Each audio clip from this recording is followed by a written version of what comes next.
Bonjour, alors je vous propose maintenant une révision au niveau de la division écrite. D'accord? Alors, 1832 divisé en 2, donc là j'ai pris un cas évidemment très simple pour commencer, donc on va justement voir les différents cas de figure possibles. Ici c'est vraiment le cas le plus simple. Alors, je vous propose tout d'abord une révision au niveau du vocabulaire, comme ça on est sûr de bien refixer les termes très importants à connaître par cœur. Donc j'ai ici le dividende, c'est-à-dire le nombre à diviser, donc le dividende. Ensuite, j'ai ici le diviseur. Donc diviseur, c'est le nombre qui divise. Et ensuite, la réponse sera le quotient. Donc le dividende divisé par le diviseur me donnera le quotient. Alors nous allons justement rechercher ce quotient. Je trace ici, pour commencer, mon calcul écrit. Donc j'ai 1832 que j'écris ici, divisé en 2. Alors 2 rentre combien de fois dans 1? Je ne sais pas. Donc, je vais directement faire un petit pont. 18. 2 rentre combien de fois dans 18? 9. 9 fois 2, 18. Donc, moins 18 est égal à 0. Je vais descendre mon 3. 2 rentre combien de fois dans 3? Une fois. 1 fois 2, 2. Donc, moins 2. 3 moins 2, 1. Je descends ici mon 2. 12. 2 rentre combien de fois dans 12? 6. 6 fois 2, 12. Donc moins 12 est égal à 0. Je n'ai plus de chiffre à descendre et je n'ai pas de reste. Je suis bel et bien à 0. Par conséquent, mon calcul écrit est terminé. 1832 divisé par 2 est égal à 916. J'ai donc ici comme dividende 1832, comme diviseur 2 et comme quotient 916. Alors, voici maintenant un cas de figure un petit peu plus compliqué, mais qu'on a déjà rencontré également à plusieurs reprises. 256 divisé en 5. Idem, je pose correctement mes chiffres. 256 divisé en 5. 5 rentre combien de fois dans 2? Je ne sais pas. Je vais donc faire un petit pont directement, ici 25. 5 rentre combien de fois dans 25? 5 fois. 5 fois 5, moins 25, c'est-à-dire 0. Je vais descendre ici mon 6. 5 rentre combien de fois dans 6? Une fois. 1 fois 5, 5. Donc 6 moins 5, cela me fait 1. Alors ici, par contre, j'ai un problème. Je n'ai plus de chiffre à descendre, mais par contre, j'ai un reste. Dans ce cas-ci, 1. Par conséquent, je vais mettre une virgule et un 0 imaginaire que je vais descendre. Donc, virgule, 0 imaginaire. Cela veut dire que maintenant, je me retrouve ici avec 10. 5 rentre combien de fois dans 10? 2 fois. 2 fois 5, 10. 10 moins 10, 0. Maintenant, je peux dire que ma division écrite est terminée, puisque je n'ai plus de chiffres à descendre, évidemment, mais en plus, j'ai enfin réussi à arriver ici à 0, donc je n'ai plus de reste. Plus de chiffres, plus de reste, mon calcul est terminé.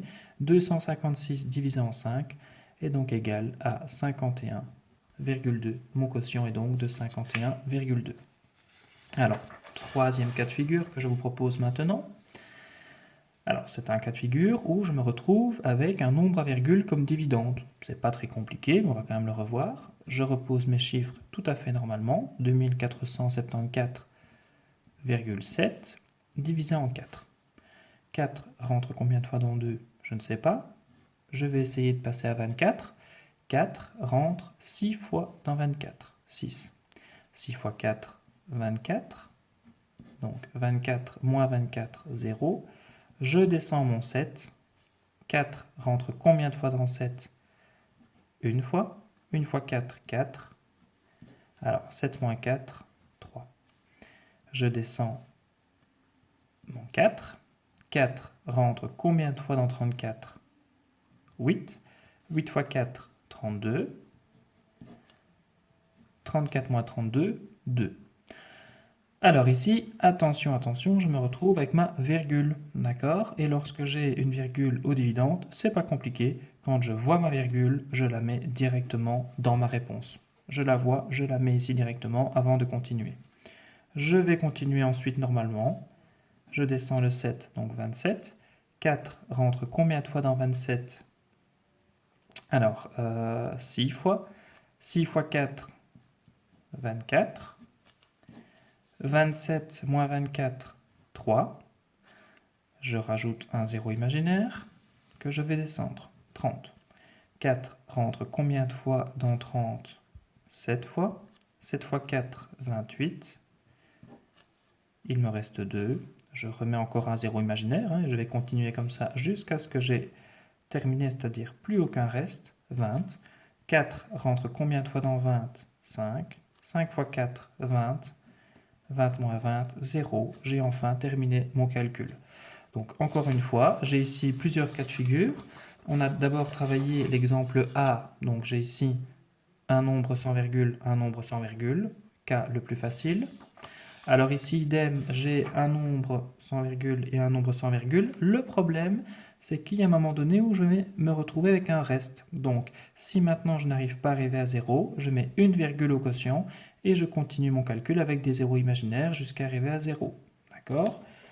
Alors, troisième cas de figure, c'est celui qu'on vient de faire ici il y a peu. Lorsque j'ai une virgule au dividende, c'est pas compliqué, je fais mon calcul tout à fait normalement, excepté que lorsque je vois ma virgule, je la mets directement pour ne pas l'oublier. Et alors ensuite, un autre cas de figure un petit peu plus compliqué, hein, ça c'est la première vraie difficulté on va dire. Donc encore une fois, j'ai pris à chaque fois des nombres simples, puisque le but est justement de comprendre le mécanisme. Alors 10,24 divisé en 0,4, je ne peux pas laisser comme ça. D'accord? Je ne peux jamais venir placer ici un nombre avec une virgule. Alors je vais m'organiser pour supprimer cette virgule, tout simplement en multipliant. Dans ce cas-ci, x 10, puisqu'en multipliant par 10, je vais directement me retrouver avec 4, c'est-à-dire un nombre sans virgule.